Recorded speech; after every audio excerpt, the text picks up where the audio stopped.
Hello, everyone. On this podcast, we are all about raising happy, confident, and well rounded human beings. And we are always exploring positive parenting tools that help us do that.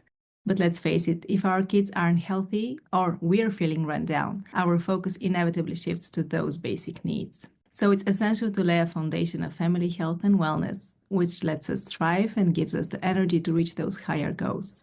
Today, I've invited Sandie Gascon, a certified integrative healing practitioner, to share more about the functional approach to healing, along with some practical natural tips we can use to help ensure that we and our kids stay healthy, happy, and energized. That way, we can all focus on living our best lives. Hi, Sandie. Welcome to the show. I'm truly happy to have you here. Thanks for having me.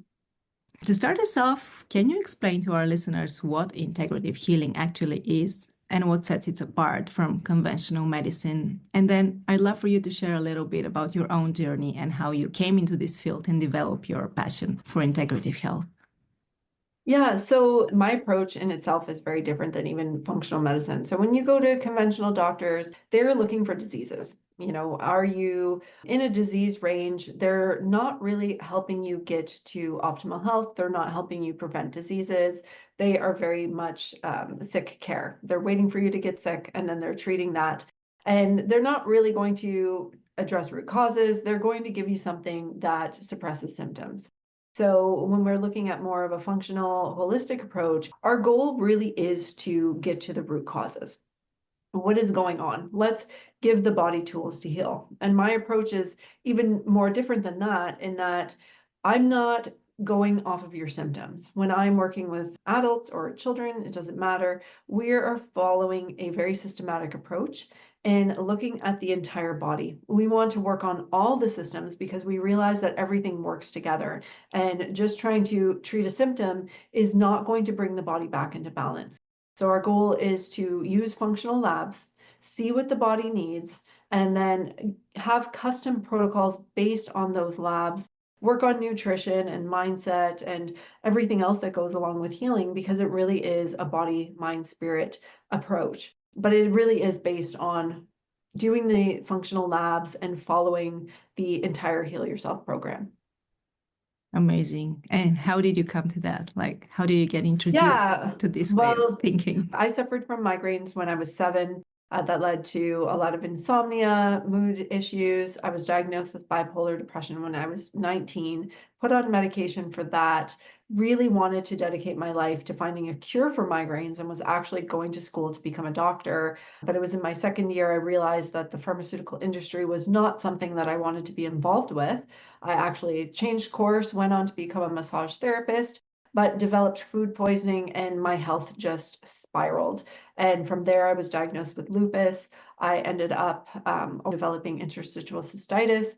And it was really in my journey healing myself naturally, because that's what I committed to, that had me go on to become a practitioner, get certified. And then over the years, I've been doing this now for 8 years, my program Heal Yourself came together, and I went on to write my book and start the Integrative Healing Academy, where I train practitioners to go out there and really focus on bringing the Heal Yourself program to the world. And when you say naturally, what does this encompass? What methods do you use? Yeah, so we want to really think about the body as a bank account. And a lot of us are severely depleted. We're born and we're making withdrawal after withdrawal. So toxins, emotional stress, all of these things are putting a really big burden on the body. And that includes pathogens, viruses, parasites, protozoa, all these things are taking withdrawals from the body. And most people in the conventional world are not actually making any deposits. They're just making withdrawals. And so when we move into this natural way of healing, our goal is to start to reduce the stress on the body. So start to reduce our emotional stress, reduce our toxins, reduce the pathogen load, and start making deposits. And deposits can be from, doing things that we love, eating really good, clean food. But really, the biggest deposit is going to be running functional labs and seeing where our imbalances and deficiencies are in the body and what supplements and herbs can we use to start to repair the body. And the blood work is a momentary snapshot. How often do we need to test? Yeah, so it's a momentary snapshot, but if I was to take your blood now and tomorrow and next week, if you're not changing anything in your lifestyle, we would see the markers that I'm looking at stay relatively the same. Nothing would really change because I'm testing at a certain time of day. I'm looking at a certain range. We're looking at optimal ranges, not disease sick care ranges. So where are the healthy people sitting? What does their blood work look like? Not where does your neighbor who it might be 100 pounds overweight. When we don't want to know where they're sitting, we want to see where the healthy people are sitting. So I could take your blood work, and if you're not doing anything to actively change your blood, it would remain the same or start to get worse if other stressors were happening. So that is fine that it's a moment in time, but we're not just looking at blood work. I look at something called an organic acids test, and I look at genetics, which your genetics themselves, the base pairs are not going to change, but with epigenetics, things could be turned on and turned off based on, are you under stress or are you healing your body? That sounds interesting. Could you let us know more about it, epigenetics?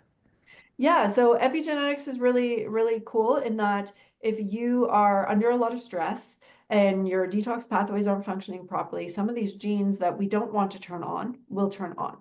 And if you're very healthy and you're taking care of your body, we can actually help the body turn off these genes that are causing disease. So our goal is to support the body as much as possible so that we can turn off these unwanted genes that could be causing disease. Amazing. So if my mom and her mom were suffering from breast cancer, that doesn't mean that I will. Uh, Exactly. okay, what about the kids? Do we have the same protocol for kids? So with kids, it's going to really depend on what is going on and how old they are, right? So if we're talking about a baby who is suffering from eczema, we're going to be limited on some of the testing that we could do. We definitely can, figure it out to get an organic acids test done, which is a urine test. We could definitely do a genetics test with a cheek swab. So that can be done with the baby. But ideally, unless the baby is very sick, we don't want to be getting blood work and causing trauma to a baby or a young child. So there are different, ranges of disease that I work with. I can have kids that have some behavioral issues, and we're just going to be running organic acids and genetics and gut testing and working on that. And then we might have a teenager who is very capable of getting blood work, already is now having hormonal changes. They can do the entire program. So it really depends on the age and what's going on. Sometimes I work with children who are very sick. They might be 3 or 4, and that's a time where we do get blood work, or parents already come to me having blood work. We have to look at, do we want to put the child through that? My son, up until a couple months ago, he had never had blood work. So we're going off of the labs that were less invasive. And how old is he? He is now 6. Okay. So there are some signs that indicate a need for lab testing. What are those signs? If your child is suffering from any type of severe illness, the symptoms are generally that they're seeing a doctor and they're very concerned. I had a young boy who is covered in eczema, like terrible, nonstop rashes, very scaly, welting skin. And the parents already had sought out blood work because they're trying to rule out different autoimmune issues, things that are going on. But if your child is just having some behavioral changes, they might be having temper tantrums. It's definitely not one that I would go and jump to getting blood work. But we can do a lot of other functional labs like the organic acids and the genetics and the gut testing. And the thing is that we do the blood work and go to the doctor, and they're so quick to prescribing all kinds of medications without even being sure what actually it is. Yeah.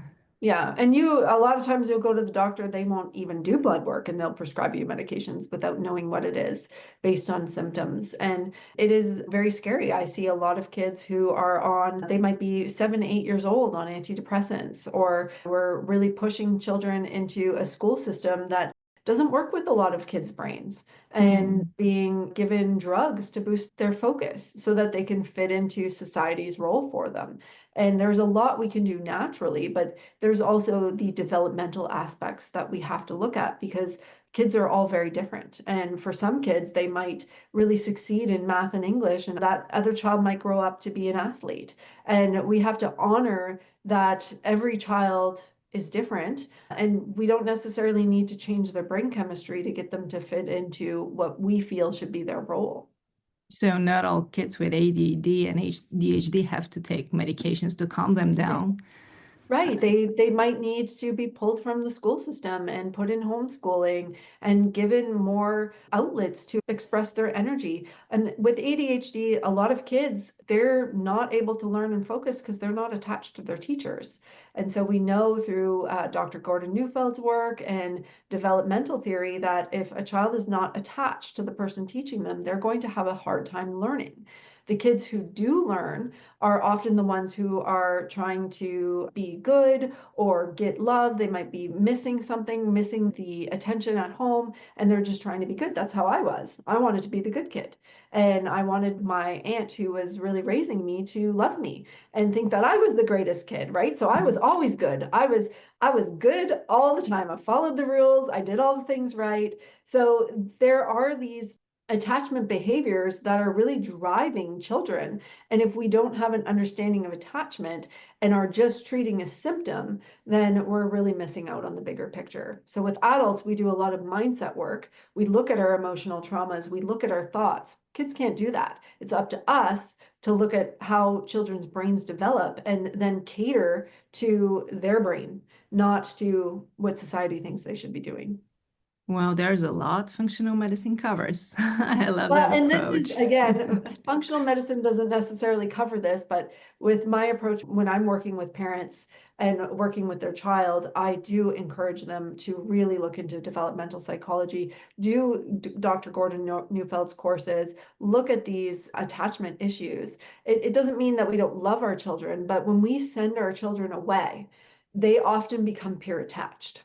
And that Mm. creates a lot of behavioral issues. That creates a lot of ADHD, a lot of ADD, because they're not attached to the right person, which is the person who is teaching them.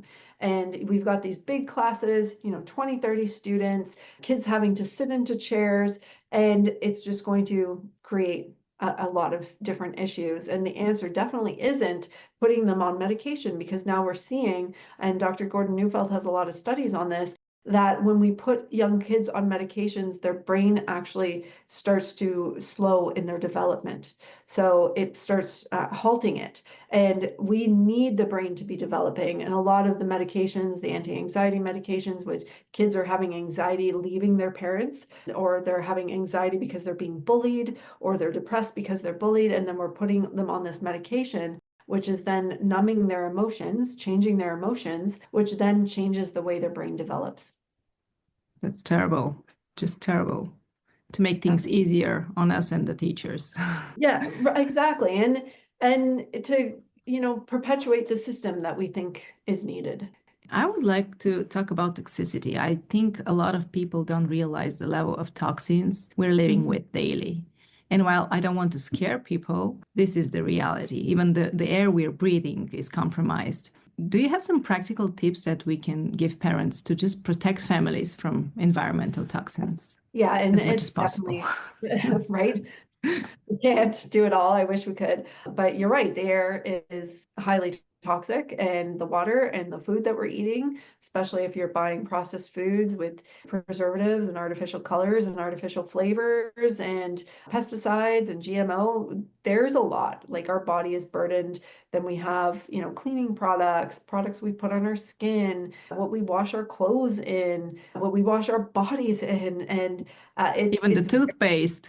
the toothpaste, exactly. Like everything seems to be wanting to, kill us. Really, it's very, very toxic, and that in itself, those toxins are going to prevent the body from making neurotransmitters. It's going to cause autoimmune conditions. This can be things that we're injecting into our bodies, and things that we can do, like right off the bat, get a good water filter. I use a zero filter. It's over the counter. You don't have to spend thousands. Filter your water and start buying from the farm. Find a local farm that sells meat and milk and eggs. Buy from the farm. If you live in, like I live in Florida, we have access to produce a lot of the year. buy locally, find a farm that you know, find somebody who's growing food that is not using a lot of chemicals and pesticides. Try to clean it up, but really it's starting slow. You're not going to change everything in a day. You can pick one thing to do a week. Like this week, I'm going to tackle my laundry detergent and I'm going to switch to a cleaner brand. This week, I'm going to tackle my dish soap. Next week, I'll tackle the toothpaste. And by doing that, by taking it slow and just realizing that the majority of things you have in your house have a lot of toxins in it, and just checking off the boxes, going room to room. Those Glade plugins, throw them in the garbage. Scented candles, throw that in the garbage. It's the next secondhand smoke. Anything that has the perfumes, we want to really reduce that. Do natural essential oils instead. So there's so much that we can do, but it is recognizing that it is a process. And it can get very pricey if we tackle all the things. Exactly. And in general, it is very pricey. When we're looking at the costs of eating clean food, it is exponentially higher than just going to the grocery store and getting some bread and some cereal. There's definitely things that you can mitigate. You can learn how to make your own sourdough bread. You can get raw milk from the farm, make your own butter. So there's so much we can do. I make my own ice cream so that we're not reliant on the toxin-filled super sugar foods. Do you use supplements?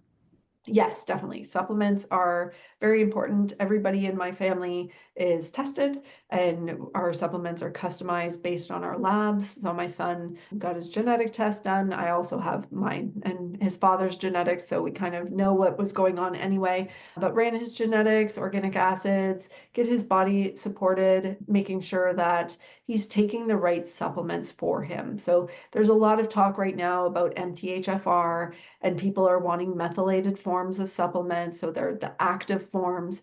And for a lot of people, it's not right. Like for me, I can't take any active methylated forms. It gives me anxiety, it makes me manic. And so it's really the importance of knowing our brain chemistry and our detox pathways and seeing an entire picture so that we are getting the right supplements, because just going and taking a multivitamin is not going to do very much, and it can cause a lot more harm than good. Oh, it can cause harm as well. Yeah, definitely. So if you're doing methylfolate, if you see that you have an MTHFR mutation and you start taking methylfolate, again, it can cause anxiety, it can cause depression, it could cause mania. If you're prone to higher dopamine levels, you could also have an active CBS mutation, which when you take those methyl donors is going to drive that to produce a lot of ammonia. And that can cause a lot of brain fog, lethargy, fatigue, aches and pains, mood swings, neurotransmitter imbalances. So it's really important before you start taking supplements to run the labs and see what is right for my body. And this is the genetic test you're talking about. Yeah, so when we're looking at the genetic test, it tells us where the mutations are, and then we run the blood work and the organic acids test to kind of see what's active and what's not active. Okay, and can people do that from other countries as well? Like I do my lab test and give you the results, so you can tell me. Yeah, Okay. right now I've got clients in 27 countries. You can also use the back of my book. In the appendix of my book, Heal Yourself, it goes over the different genetics, it goes over organic acids and blood work and a Dutch test, and it helps you analyze your labs. Amazing, because this is what doctors don't do. Like This is I'm what going doctors, there, yeah, I'm showing them, and mostly they say, "Oh, you're okay. you You're look fine." healthy, you're fine. Yeah, It's because your it's hormones. Here's an antidepressant. well, my family, at least for now, we're healthy people and we don't have any major issues, but still we get tested once a year just to know if everything is in range. And still, I'm not sure that's the optimal range. It's No. just the normal one, You I could be like guess. 1 point away from the disease range, and they'll be like, "Hey, fine, go home." Yeah, yeah. It's so important to actually know what you're looking at. For sure. Yeah. Okay, so get the book. And then if we need more support and information, where do we go? Yeah, you can go to my website. It's www.sgintegrativehealing.com. I work with kids of all ages. Of course, adults are always very easy. Kids, it can be a little bit tougher. Sometimes we have to, work to get the supplements in. Teenagers sometimes don't want to have anything to do with us or our supplements. And then we've got like toddlers who are going to sneak it into this food or that food, trying to get the supplements. My son, I actually taught him how to swallow pills, like little capsules, when he was 4. So he is a supplement pro. I make his little capsules and they're very small, and I fill them up with regular adult supplements, and he can just take them like a pro. Amazing. Okay, so even small issues like eczema, we better test and see what's going on. Yeah, if you're starting to have eczema, skin issues, and for some kids it might be minor, they might have like a little bit, but oftentimes I see kids, especially after their well visits with the doctors, they start to develop severe eczema, more autoimmune type dysregulation that's happening. You definitely want to start working on that, because once it starts happening, the skin is kind of telling you that something's going on with your detox pathways, with your gut, with your immune system. And if it's adults having skin issues, hormones can also be really playing a role. So you want to recognize that any symptom that your body is giving you is it trying to ask for help. It's sending you a message, something is wrong. It doesn't mean you need to put some cream on it and try to make it go away. You need to always ask yourself, why is it happening? And how can I really get the right support on board for my body so it can come back into balance? I love the approach that looks at the root cause rather than just treating the symptoms. Okay, and some daily habits or small changes families can make to support this physical and emotional health. Any ideas on that? Yeah, so right off the bat, that's going to be start cutting out the food dyes and start cutting out the processed sugar, any of the processed foods. You want to really work to eat real foods, things that are in boxes, things that are super easy to prepare that you can just take out and eat. We want to go back to real foods, so clean meats and good quality grains. I use a grain called einkorn. It's one of the original ancient grains. It hasn't been genetically changed. When you're buying einkorn, you know that it's been grown well. It's not going to be, full of pesticides. And then you can go and start making your own food. Like, we really have to get back to making and preparing our own food. And in this current life we're living, is that even possible? Like work, school, all the daily 100%. activities. Yep. Okay. Yeah, well, I'm a homeschooler, but when it comes to breakfast, like there's so many easy things that you can do. You can have a raw milk smoothie, you can have some oatmeal and some sourdough bread, you can have eggs with a well-sourced bacon, and really it doesn't take that much longer to prepare. You might be adding 5-10 minutes of cook time for these breakfast foods. Lunches, prepare it the night before, prepare it on a Sunday and prepare all the lunches. And, for dinner, again, if you're like me, I do not like to cook. So use an Instapot. We have 4 Instapots. And it's like, okay, Favorite of mine as well. right? Instant meat, vegetables. We've got carrots, we've got potatoes. Let's turn it on, because I'm one of those people that I turn on the stove and I'm like, well, this is boring. I could be doing this. I'm going to go and do this while that cooks. And then 2 hours later, I'm like, oops. We tend to prepare, we cook in the Instapot. I like to cook a lot of meals and then freeze them. And so I have like probably 10 meals of roast beef and potatoes and gravy and carrots in my freezer. Whenever we're cooking something, we're normally cooking bigger and we freeze it so that, here, let's take it out. And there's a lot of farms. I love Dutch Meadows Farms. They have like einkorn pizzas and einkorn sourdough breads. So you can get some really clean stuff that is really easy to prepare. So, we had pizza last night. I take the pizza out of the freezer. I put the sauce on that comes with it. I put the raw cheese on that comes with it. I chop up my vegetables, my chicken. I get a well-sourced pepperoni. It takes me 10 minutes to prepare that pizza, and we have it 2 nights in a row. So we have it one night and the next night we have leftovers. So it just takes a little bit of creativity, and you just have to jump into it. So I recommend, like, start with one meal, start with breakfast. It's an easy one to start with. If that's all you do for a month or 2, that's fine. Start cleaning up your breakfast, getting rid of the cereals and, things that come in a package, things that are really high sugar. Take the time to get used to it. And then once that becomes a lifestyle change and you're like, yeah, I've got this, this is normal for me, like this is a habit, then, tackle dinner. Lunch is normally toughest for everybody, especially if they're going to work and to school. So I normally say leave that and then tackle dinner, because you can prepare that on Sunday. You could get your crock pot out and prepare a bunch of things to put in your crock pot, and then in the morning you put it on, and you go to work, and you come Love back and those tips. right. I love it. Yeah, it sounds doable. Doable, exactly. And this is coming from somebody, seriously, when I started my journey, I was total standard American diet, probably had never cooked in my life. Anything that I ate was out of a box or a package. I lived off of cereal, and I can now cook a bunch of different meals. I even taught my husband how to cook these easy meals, right? So, if we can do it, and I don't like cooking, I like baking, but I do not enjoy cooking. Okay, and I would also love to touch on natural remedies because I'm a big believer in holistic medicine. What are some safe, gentle options for children, like for parents to use on children, whenever we don't want to just go and get drugs from the pharmacy? If you're talking about like viruses, which is happening a lot, I use a Canadian product. It's called St. Francis, and they have like a fire effect, a deep immune. They have one for kids. And it's a lot of different herbals, but you can do elderberry and echinacea. You can, cod liver is really great for boosting the immune system. I actually have a whole video. It's all on immune support, and I dose that for kids. Most of the time, when you're looking at adult supplements, kids can take a lot of it. Some things they shouldn't be taking. You definitely don't want to be changing the hormones or affecting anything like that without testing. But you can just do their weight. So if you have a 50-pound kid, that's like a third of an adult weight, they do a third of a dose. But we always make sure we have elderberry syrup and echinacea, and I always carry all of the St. Francis immune products, like the virus product. They have a fire effect, one for the lungs, one for the sinus, one for the immune system. Love, love, love those products. Thank you so much.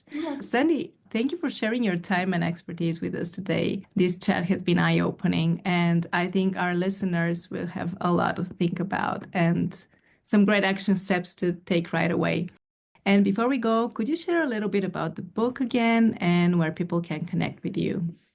Yeah, so my book, Heal Yourself, is available on Amazon and Audible and Kindle. Just type it in with my name and it will pop up. And you can check out my website, www.sgintegrativehealing.com. My YouTube channel is Motivated to Heal. I've got a ton of free resources there. But if you're needing some support, you can always just message me through my website. Thank you for listening, friend. I hope this episode gave you something valuable to reflect on as you continue building those meaningful, respectful, and loving relationships with your kids. If you found it helpful, please share it with a friend who might benefit from it. And don't forget to hit that subscribe button so you never miss an episode. Your support means the world to me.